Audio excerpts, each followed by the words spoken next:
Today is World Bipolar Day.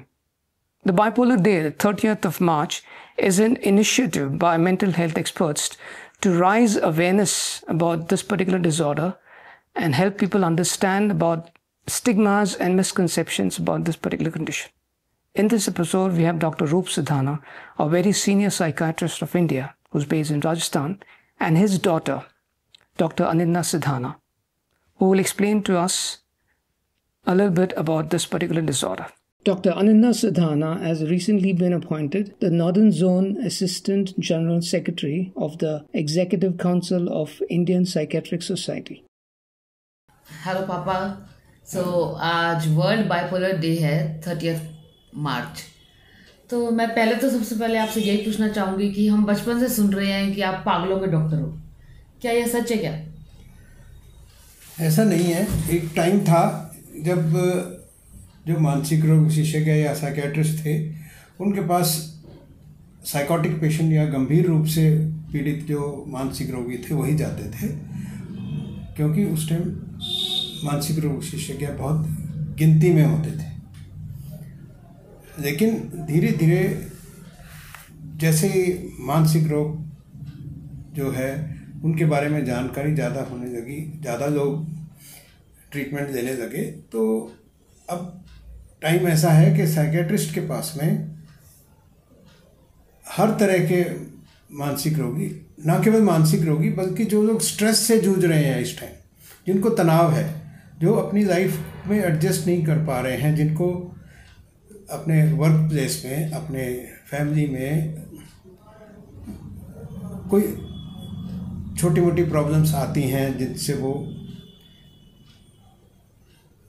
तनाव से पीड़ित हो जाते हैं, नींद नहीं आती है, कुछ और समस्याएं हो जाती हैं, डिप्रेशन है, तनाव है, उसके बारे में लोग आते हैं। और इस वजह से अब जो है, जो मानसिक रोग विशेषज्ञ हैं वो सिर्फ पागलों के डॉक्टर नहीं हैं, बल्कि वो हर प्रकार की मानसिक रोगों का इलाज, उसके बचाव में और उसके साथ साथ पॉजिटिव मेंटल हेल्थ के लिए काम करते हैं, जिससे कि रेजिलियंस बढ़े, लोगों में सहन शक्ति बढ़े और उनमें मानसिक रोगों उत्पन्न ही ना हो और अपनी लाइफ को अच्छे से व्यतीत कर सकें। हाँ, ये बिल्कुल ठीक कहा कि अवेयरनेस काफ़ी बढ़ रहा है आजकल। जो पहले से हमने भी चेंज देखा है कि काफ़ी लोग एजुकेटेड होते जा रहे हैं और सेलिब्रिटीज़, बॉलीवुड सेलिब्रिटीज़ भी इस बारे में बात कर रही हैं। अच्छा, तो अगर ऐसा क्यों माना जाता है कि लोग साइकियाट्रिस्ट के पास कम आते हैं? बोलते हैं ये तो कोई माता आ गई, भूत प्रेत का है, या मेहंदीपुर बालाजी चले जाएंगे।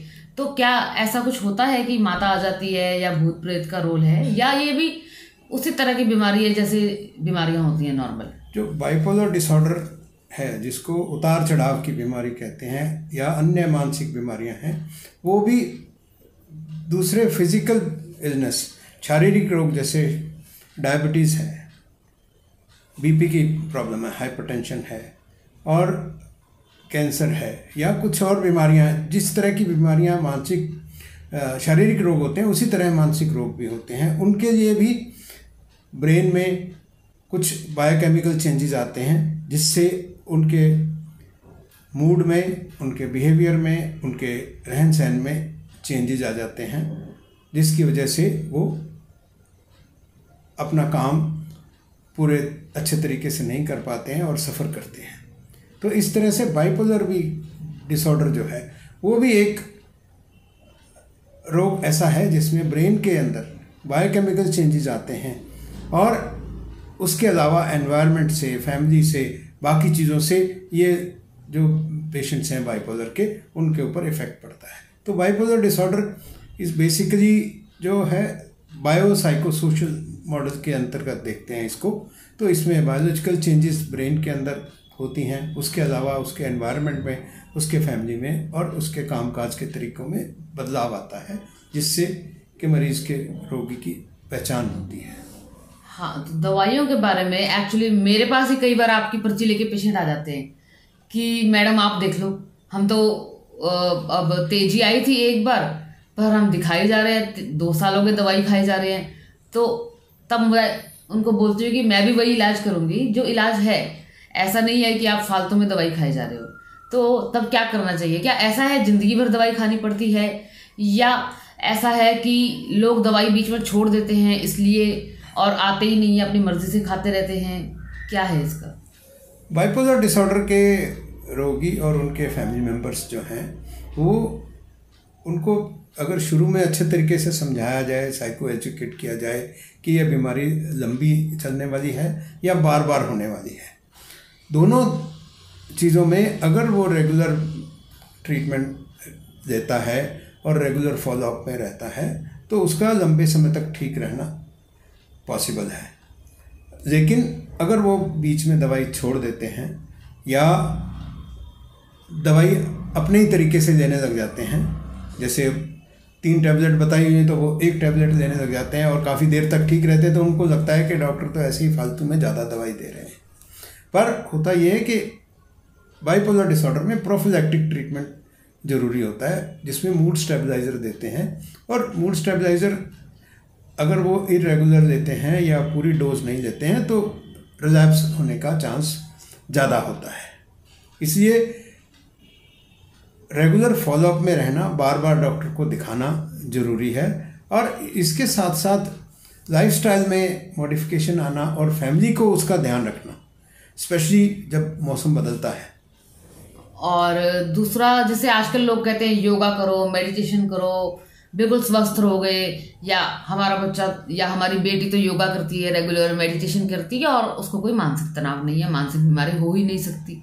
क्या ऐसा है कि योगा और मेडिटेशन से बाइपोलर भी ठीक हो जाता है? योगा और मेडिटेशन जो है अच्छी चीज़ है।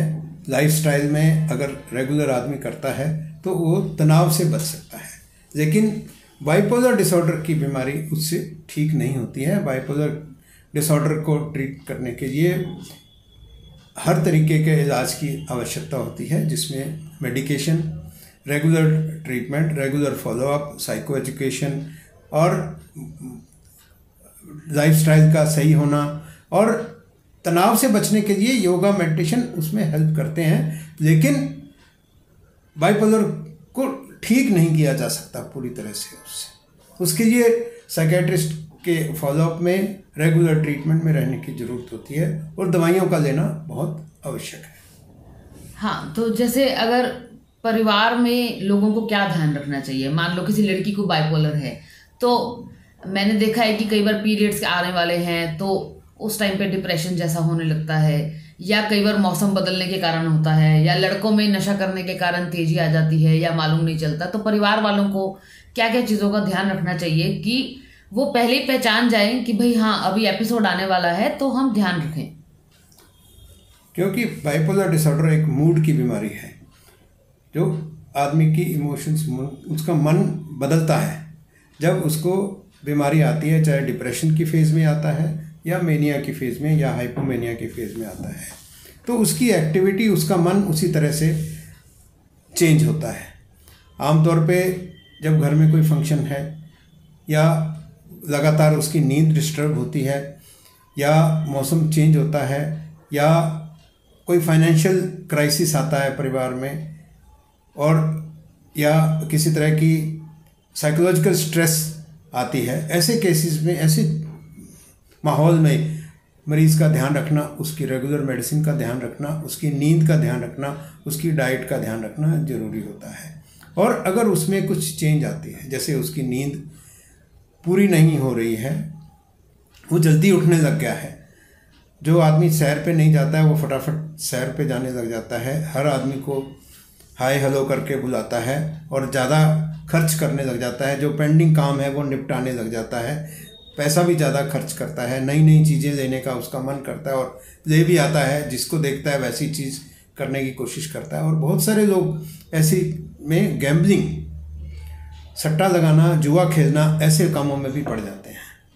तो घर वालों को ध्यान रखना चाहिए उसकी एक्टिविटी का, उसकी स्लीप का, उसके चाल चलन का, उसके बोलचाल के तरीके का।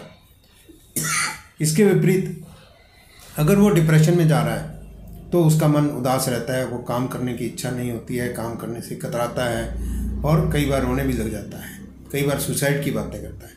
ऐसे कुछ लक्षण आते हैं तो भी उनको डॉक्टर को दोबारा कंसल्ट करना चाहिए। और एक मैंने ये बहुत देखा है अपनी सोसाइटी में कि लोग क्या कहते हैं, इसकी शादी कर दो ये ठीक हो जाएगा, ये बहुत गुस्सा करता है, तेजी में रहता है, तो इसकी शादी कर दो शांत हो जाएगा, लड़की ध्यान रख लेगी। या फिर लड़की दुखी है तो उदास रहती है, शादी कर दो ठीक हो जाएगी। तो ऐसा होता है कि क्या बाइपोलर डिसऑर्डर, डिप्रेशन, ये चीज़ें शादी करते ही ठीक हो जाती हैं? बिल्कुल गलत। ना केवल बाइपोलर डिसऑर्डर बल्कि कोई भी मानसिक रोग जो है वो शादी से ठीक नहीं होता है। बल्कि ऐसे लोगों को शादी करने से पहले पूरा ध्यान रखना चाहिए, अपना इलाज कराना चाहिए। इलाज करवाने के बाद में जब 6 महीने साल भर वो स्टेबल कंडीशन में होता है तब उसकी शादी करनी चाहिए। अदरवाइज शादी करने से इनकी कॉम्प्लिकेशन बढ़ सकती हैं। एक को प्रॉब्लम है वो 2 परिवारों में जा सकती है, दोनों परिवार सफ़र करते हैं और शादी टूटने तक आ सकती है। हाँ, ये बिल्कुल सही। पर फिर भी क्या लक्षण हो सकते हैं? क्या ऐसा भी होता है कि बाइपोलर में आपको शादी से पहले पता ना चले कि लड़का या लड़की कोई डिप्रेशन में है या बाइपोलर में है, 1-2 साल तक वो लव मैरिज है या फिर सगाई हुई है और आपको मालूम ही नहीं हुआ और उसके बाद एकदम से लक्षण आने लगे, ऐसा होता है? जो बाइपोलर डिसऑर्डर जो है वो एपिसोडिक बीमारी होती है और बहुत सारे रोगी ऐसे होते हैं जो एक अटैक के बाद में दूसरा अटैक आने तक ऑलमोस्ट नॉर्मल या नॉर्मल ज़िंदगी व्यतीत कर सकते हैं। इसलिए बहुत बार ऐसा होता है कि बाइपोलर डिसऑर्डर का शादी से पहले या शादी के कुछ टाइम बाद तक नहीं पता चलता है फैमिली को या इवन स्पाउस को भी। तो अचानक जब अटैक आता है, जब उसका बर्ताव एकदम चेंज होता है, जो चुपचाप रहने वाला आदमी, टाइम से उठने वाला, टाइम से घर अपना काम करने वाला, वो एकदम उसकी नींद जल्दी खुलने लग जाती है, वो एक्टिव हो जाता है, नई नई चीज़ें लेकर के आता है। शुरू में परिवार को लगता है कि बहुत अच्छा है और काम भी अपने जल्दी जल्दी निपटाता है और दूसरों से डिमांड करता है कि ये भी काम जल्दी कर दो, वो भी कर दो। और धीरे धीरे उसकी जब बीमारी बढ़ जाती है तो उसको गुस्सा आता है और अपना फाइनेंशियली वो बहुत ज़्यादा खर्च करने लग जाता है और कई बार नशा करना भी शुरू कर देता है और इस तरह से उसकी बीमारी बढ़ जाती है। तब समस्या पैदा होती है और पता लगता है कि इसको ये पहली बार नहीं, इससे पहले भी आ चुका है ऐसा अटैक। बिल्कुल सही। और क्या नशा करने से लक्षण बढ़ जाते हैं? कोई मुनक्का खा रहा हो या शराब पीने से गुस्सा, ऐसा कुछ होता है? या शांत हो जाता है इंसान, ठीक हो जाता है, ऐसा भी होता है? बाइपोलर डिसऑर्डर के पेशेंट्स में कोमॉर्बिडिटी जो है उसके साथ दूसरी बीमारियों का होना बहुत कॉमन है। एंग्जाइटी, ओसीडी और इसके अलावा नशे की आदत होना ये बहुत कॉमन है और ऐसे पेशेंट्स में इलाज भी मुश्किल होता है, कॉम्प्लिकेशंस भी ज़्यादा आती हैं। नशा कई बार बाइपोलर का मूड, जब पेशेंट को मेनिया आता है तो नशा अगर वो नहीं करता तो भी वो शुरू कर देता है क्योंकि उसकी सोशल सेंस कम हो जाती है, उसको एक्साइटमेंट होती है और वो उस नशा करने से उसकी बीमारी और बढ़ सकती है। और अगर कोई शराब के अलावा दूसरे नशे शुरू करता है तो उसको साइकोटिक सिम्टम्स या गंभीर मानसिक बीमारी भी हो सकती है और उसका इलाज मुश्किल हो जाता है। तो बेसिकली 30 मार्च को हर साल बाइपोलर डे मनाया जाता है। It is celebrated in the memory of the artist Van Vincent Gogh, जिसकी पेंटिंग्स काफ़ी अच्छी थी। बेसिकली ये भी माना जाता है कि बाइपोलर के लोग क्रिएटिव ज़्यादा होते हैं, बट ऐसा नहीं है इतना। तो बाइपोलर डे मनाने का क्या रीज़न हो सकता है? बाइपोलर डे इसलिए मनाया जाता है मेनली कि अवेयरनेस रेज की जाए कि बाइपोलर एक बीमारी है, मानसिक बीमारी, ये कोई भूत प्रेत के कारण नहीं है और इसका इलाज संभव है, क्योंकि बहुत ज़्यादा स्टिग्मा है। और आजकल तो बहुत सेलिब्रिटीज़ भी इस बारे में बात कर रही हैं, मेंटल हेल्थ के बारे में, कि हेल्प लेनी चाहिए। Isha Vinod Chopra, she has written a book, a memoir about उसके एक्सपीरियंसेस बाइपोलर में कैसे रहे, कैसा उतार चढ़ाव रहता है और क्या प्रॉब्लम से गुजरना पड़ता है।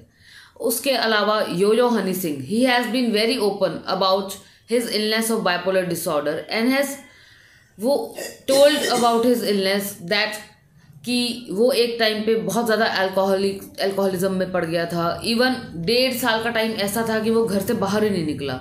मे बी वो डिप्रेशन का फेज था। तो बाइपोलर एक ऐसी इलनेस है जो उतार चढ़ाव आते रहते हैं और बीच में नॉर्मल भी रहता है इंसान। और इस साल की थीम है bipolar strong. Bipolar strong means to we all are together in this fight, raise the awareness about mental health issues and bipolar disorder, and let's unite together and come together, be strong. और ऐसा नहीं है कि bipolar इंसान normal काम नहीं कर सकता। बाइपोलर डिसऑर्डर के person is as normal as like us and they can work properly, and we all should come together and raise awareness about the issues and make a community to help them when they are suffering. और जितना awareness raise करेंगे उतना अच्छा है, क्योंकि bipolar disorder में it can also give rise to gender based violence जो काफ़ी लोग फेस करते हैं, और gender equality is the key. तो हमें किसी भी तरह का इलनेस बाइपोलर डिसऑर्डर चाहे लड़की को है लड़के को है, शादी से पहले छुपाना गलत है। और जितना हम अवेयरनेस रेज करेंगे तो पढ़े लिखे इंसान भी उस बारे में बात करना शुरू करेंगे। और मैं बहुत मानती हूँ कि बॉलीवुड का बहुत ज़्यादा रोल है। तो बॉलीवुड में योयो हनी सिंह जो बात कर रहे हैं, या Shama Sikandar, she has open about her bipolar disorder, Esha Vinod Chopra writing the book and talking about this, it will impact the society, and we all should talk about it and come together and fight against the stigma. Thank you. I'd like to thank you both doctors for coming on this episode and to explain about this particular disorder so the public may be better informed about this bipolar disorder. Thank you.